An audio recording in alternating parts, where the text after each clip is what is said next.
नमस्कार, स्वागत है आपका वीके न्यूज में। यूपी में त्रिस्तरीय पंचायत चुनाव होने हैं। ये चुनाव शांति से हो, अच्छे से हो, इसके लिए प्रशासन पूरी सजगता से काम ले रहा है।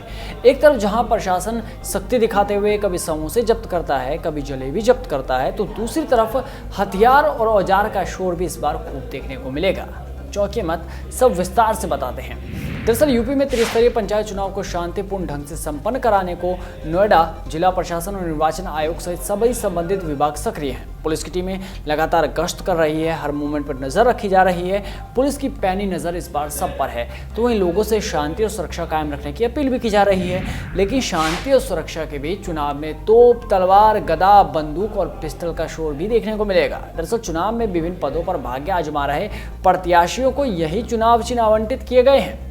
यही वजह है कि प्रत्याशी इन्हीं चिन्हों पर मतदान की अपील कर रहे हैं। इसलिए इस चुनाव में हथियारों और औजारों का शोर है। चुनाव चिन्ह जो मिला है, बता दें कि आयोग ने कुल 164 चुनाव चिन्ह आवंटित किए। प्रधान पद के लिए सबसे ज्यादा 57 चिन्ह अलॉट किए हैं।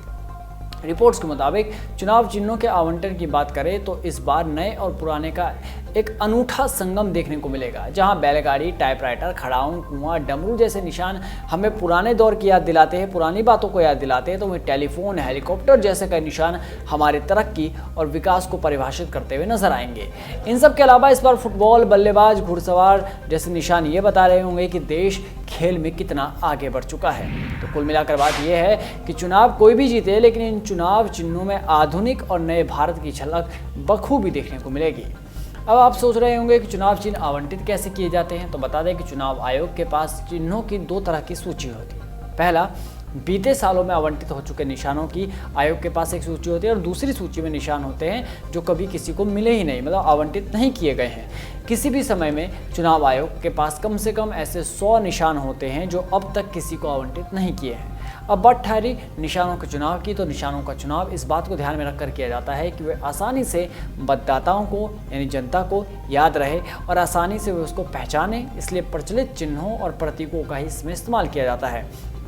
तो समझ गए आप कि कैसे निशानों का भी चुनाव होता है, ताकि जनता को याद रहे।